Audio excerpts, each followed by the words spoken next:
Hello दोस्तों, तो कैसे हैं आप लोग। आशा करता हूँ अच्छे होंगे। आज हम बात करेंगे एक ऐसे समाज सुधारक के बारे में जिन्हें 19वीं सदी का प्रमुख समाज सेवक माना जाता है। उन्होंने भारतीय समाज में फैली अनेक कुरीतियों को दूर करने के लिए सतत संघर्ष किया। इसके बाद नारी शिक्षा, विधवा विवाह और किसानों के हित के लिए ज्योतिबा ने अपना संपूर्ण जीवन मानव कल्याण के लिए समर्पण कर दिया। दोस्तों, यदि इनके जन्म की बात की जाए तो इनका जन्म 11 अप्रैल 1827 को सतारा, महाराष्ट्र में हुआ था। इनका परिवार बेहद गरीब था और जीवन यापन के लिए बाग बगीचों में माली का काम करता था। ज्योतिबा जब मात्र 1 वर्ष के थे तभी उनकी माता का निधन हो गया था। ज्योतिबा का लालन पालन सगुनाबाई ने किया था।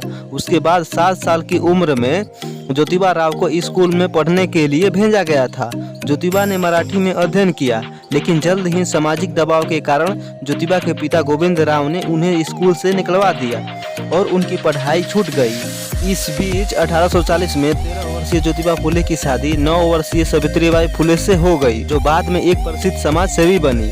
ज्योतिबा फुले अपने पिता के साथ खेतों में काम किया करते थे। ज्योतिबा फुले की जिज्ञासा और प्रतिभा से उर्दू फारसी के विद्वान गफर बेग और ईसाई धर्म के प्रचारक लिजिट साहब बहुत प्रभावित। उन्होंने गोविंद राव को ज्योतिबा को पढ़ने लिखने के लिए स्कूल भेजने के लिए सलाह दी। ज्योति राव ने स्कॉटिश मिशन के इंग्लिश स्कूल में पढ़ाई शुरू की। ज्योतिराव फुले की समता व स्वतंत्रता के विचार बसने लगे। यहीं पर होनहार छात्र ज्योतिराव को आधुनिक ज्ञान विज्ञान का ज्ञान प्राप्त हुआ और ज्योतिबा को संतों और महात्माओं की आत्मकथाएं पढ़ने का बहुत बड़ा शौक था। उसे पता चला कि जब भगवान के सामने सभी स्त्री पुरुष समान हैं तो फिर ऊंच नीच का भेदभाव क्यों होना चाहिए। उन्होंने विधवाओं और महिलाओं के कल्याण के लिए कड़ी मेहनत की। उन्होंने किसानों की स्थिति और बेहतरीन जीवन के लिए कई प्रयास किए। ज्योतिबा ने महिलाओं की स्थिति और उनकी शिक्षा में सुधार के लिए 1848 ईस्वी में एक स्कूल खोला। इस काम के लिए महिला शिक्षिका नहीं मिला तो उन्होंने खुद अपनी पत्नी जीवन साथी सावित्रीबाई फुले को शिक्षिका बनाया। उन्होंने ज्ञान विज्ञान से प्रभावित किया। उनके अंदर एक भावना और एक सोच डाली कि पुरुष और महिला दोनों समान हैं। दुनिया में हर इंसान को स्वतंत्रता और समानता का अधिकार है। सावित्रीबाई फुले, सगुनाबाई, फातिमा शेख और अन्य सहयोगी के साथ ज्योतिबा राव ने हजारों वर्षों ब्राह्मणों द्वारा शिक्षा से वंचित समुदाय को शिक्षित किया और उनके मानव अधिकार के प्रति जागरूक करने का बीड़ा उठाया। स्कूल केवल महाराष्ट्र में ही नहीं बल्कि लड़कियों के लिए विशेष रूप से खोला गया। भारत का पहला स्कूल था। ज्योतिबा राव फुले और सावित्रीबाई फुले ने इस स्कूल को खोलकर धर्म ग्रंथों की खुलेआम आलोचना की। कुछ लोगों ने उसके काम को बाधित करने के लिए कोशिश की, लेकिन फुले आगे बढ़ता रहा। समाज के लोगों ने उसके पिता पर दबाव डालकर उन्हें और उनकी पत्नी को घर से बाहर निकलवाने के लिए मजबूर किया। फुले का उद्देश्य था कि शूद्रों, अतिशूद्रों और महिलाओं को शिक्षित करना। उसके बाद अन्याय और उत्पीड़न पर आधारित सामाजिक व्यवस्था में बदलाव लाना था।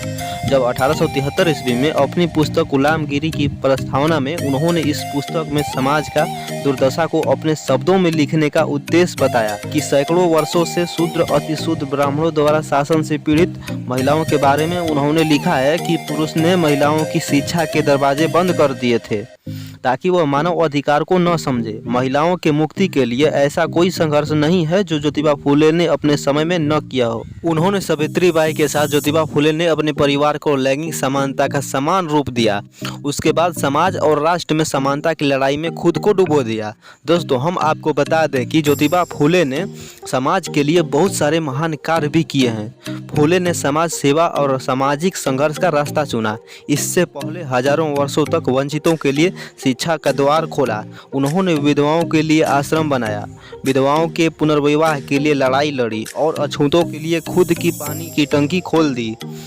इस सब के बावजूद वह अच्छी तरह से समझते थे कि ब्राह्मणवाद को नष्ट किए बिना अन्याय, असमानता और गुलामी समाप्त नहीं होगी। ऐसा करने के लिए उन्होंने 24 सितंबर 1873 ईस्वी को सत्यशोधक समाज की स्थापना की। सत्यशोधक समाज की लक्ष्य शूद्रों और अतिशूद्रों को जातिवाद के जाल से आज़ाद करना था और पुराण के निहित दास्ता से छुटकारा करना। दोस्तों, मैं आपको बता दूं कि ज्योतिबा फुले ने गरीबी और कमजोर क्षेत्रों में न्याय लाने के लिए 1873 ईस्वी में सत्यशोधक समाज की स्थापना की उनकी समाज सेवा को देखते हुए 1888 ईस्वी मुंबई में एक बहुत बड़ी सभा में उन्हें महात्मा की उपाधि मिली। उसके बाद भारत की तत्कालीन ब्रिटिश सरकार द्वारा उन्हें महिलाओं को शिक्षा प्रदान करने के लिए उन्हें स्त्री शिक्षण के आद्य जनक कहकर सम्मानित किया गया।